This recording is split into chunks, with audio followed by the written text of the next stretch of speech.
Hello friends, आज हम लोग जानेंगे आधुनिक भारत यानी कि मॉडर्न इंडिया के बारे में आज हम लोग जानेंगे। तो सबसे पहले आधुनिक भारत में हम लोग जानेंगे कि इसमें हम लोग को पढ़ना क्या है।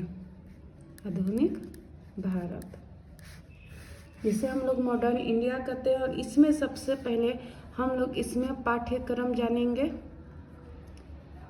कि इसमें हमें क्या क्या पढ़ना है और क्या क्या छोड़ना है। ठीक है, तो अगर इसमें हम लोग बात करें तो सबसे पहले तो हम लोग पढ़ेंगे कि जो मुग़ल थे, तो इतने मुग़ल जो थे पावरफुल थे इंडिया में, तो आखिर मुग़लों का पतन कैसे हो गया। तो मुग़लों के पतन के बारे में हम लोग सबसे पहले जानेंगे। इसके बाद हम लोग यूरोपियों का आगमन पढ़ेंगे।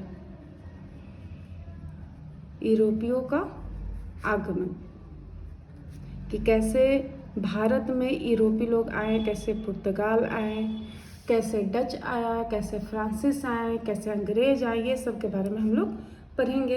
इसके बाद क्षेत्रीय राज्यों का उदय भी पढ़ेंगे। क्षेत्रीय राज्यों का उदय। क्षेत्रीय राज्यों का उदय कहने का मतलब है कि जो पहले दिल्ली सल्तनत में था वो राज्य कैसे धीरे धीरे स्वतंत्र होने लगे। ठीक है, और साथ ही भारत में ब्रिटिश साम्राज्य का कैसे विस्तार हुआ। ब्रिटिश साम्राज्य का विस्तार भी पढ़ेंगे कि कैसे बहुत कम अंग्रेजों ने हमारे पूरे भारतवर्ष पे राज किया। ठीक है, इसके बारे में हम लोग जानेंगे कि इनकी क्या क्या योजनाएं थी, किस योजना के तहत, किस नीति के तहत इन्होंने हमारे भारत पे क्या किया, राज्य किया। तो क्षेत्रीय राज्यों में अगर बात हम लोग करें तो इसमें बंगाल आज़ाद हो जाता है, इसके बाद अवध आज़ाद होता है। ठीक है, ये लोग स्वतंत्र अपना देश बना लेते हैं। इसके बाद मराठा हो गया, मैसूर, ठीक है, पंजाब हो गया, राजपूत, ये सब के बारे में हम लोग जानेंगे कि आखिर यहाँ के राजा कौन है और कैसे इन राज्यों ने मुगलों से अपने आप को स्वतंत्र करवाया। ठीक है, इसके बाद हम लोग पढ़ेंगे भारत में साम्राज्य विस्तार के लिए ब्रिटिश नीतियाँ कि ऐसी कौन कौन सी नीति थी, ऐसा कौन कौन सा योजना था जो ब्रिटिशों ने भारत में अपनाया था और पूरे भारतवर्ष पे अपना शासन किया। इसके बाद हम लोग जानेंगे कि ब्रिटिश शासन के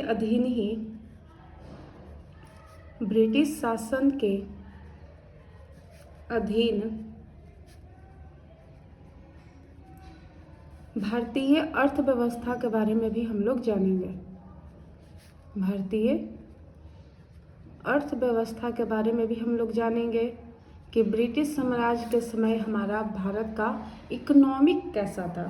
ठीक है, इसके बाद सबसे इम्पोर्टेंट विद्रोह 1857, जो कि हम लोग बिहार के परिप्रेक्ष्य में पढ़ चुके हैं। अब हम लोग भारत के परिप्रेक्ष्य में पढ़ेंगे। तो 1857 के विद्रोह से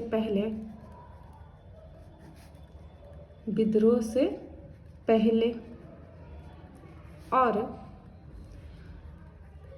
1857 के विद्रोह के बाद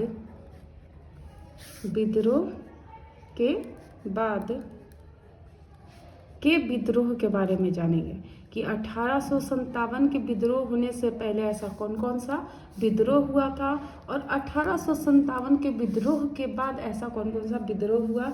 जैसे जनजातीय विद्रोह, तो कई प्रकार का यहाँ पे हम लोग जनजातीय विद्रोह जानेंगे।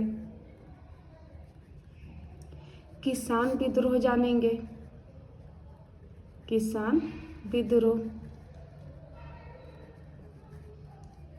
और साथ ही साथ कुछ और अन्य विद्रोह के बारे में भी हम लोग जानेंगे। इसके बाद अगर हम लोग बात करें तो 1857 की क्रांति के बारे में हम लोग जानेंगे कि 1857 का जो विद्रोह था, कैसा विद्रोह था, कैसा इसका पृष्ठभूमि हुआ, आखिर ये विद्रोह होने के क्या कारण थे, क्या परिणाम आया, ये सब। इसके बाद हम लोग जानेंगे सामाजिक धार्मिक आंदोलन, सामाजिक धार्मिक आंदोलन, जिसमें कई लोगों ने इसमें भाग लिया, जैसे राजा राममोहन राय, राजा राममोहन राय, दयानंद सरस्वती,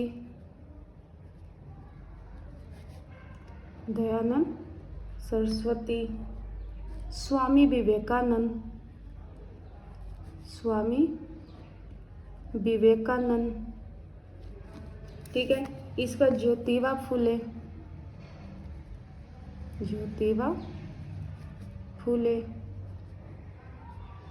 रनाडे और एनी बेसेंट, एनी बेसेंट।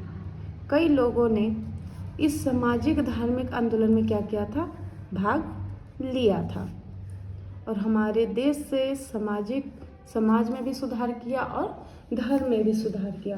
और इसके बाद हम लोग पढ़ते हैं राष्ट्रीय आंदोलन, राष्ट्रीय आंदोलन, ठीक है, जो कि 1885 से 1947 AD तक चलता है। तो ये हमारा कुछ, ठीक है, आधुनिक भारत का ये पाठ्यक्रम है, जिसमें हम लोग जानते हैं सबसे पहले मुगलों का पतन, सेकंड में हम लोग जानेंगे यूरोपियों का आगमन, थर्ड में जानेंगे क्षेत्रीय राज्यों का उदय, जिसमें बंगाल, अवध, मराठा, मैसूर, पंजाब, राजपूत है, और साथ ही साथ भारत में ब्रिटिश साम्राज्य कैसे विस्तार किया, इनके बारे में भी हम लोग चर्चा करेंगे। इसके बाद हम लोग जानेंगे कि भारत में साम्राज्य विस्तार के लिए ब्रिटिश ने क्या क्या नीति अपनाया, क्या क्या प्लानिंग किया। इसके बाद जानेंगे कि जब हमारा भारत पूरे तरीके से ब्रिटिश के हाथों में था, तब हमारा भारतीय अर्थव्यवस्था कैसा था।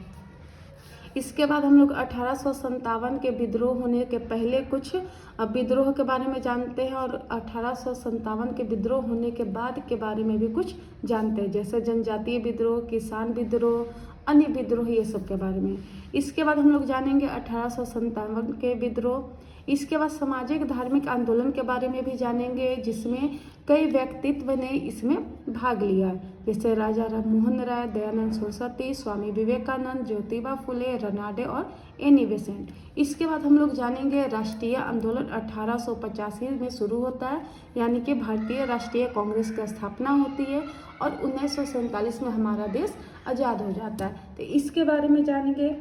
तो सबसे पहले हम लोग यहाँ पे जानेंगे कि कैसे मुगलों का पतन हुआ, कैसे स्वतंत्र राज्य बने, और लास्ट में हम लोग पढ़ेंगे यूरोपियों का आगमन। तो इस तरीके से इस चैप्टर का हम लोग ये स्टार्ट करेंगे। तो सबसे पहले इस टॉपिक में हम लोग जानेंगे मुगलों का पतन, कि कैसे कैसे मुगल का पतन हुआ, और जब मुगल का पतन हम लोग का कंप्लीट हो जाएगा, तब हम लोग जानेंगे स्वतंत्र राज्यों का उदय। तो कुछ 3-4 या 4-5 लेक्चर होंगे, जिसमें आपका पूरा मॉडर्न इंडिया कंप्लीट हो जाएगा।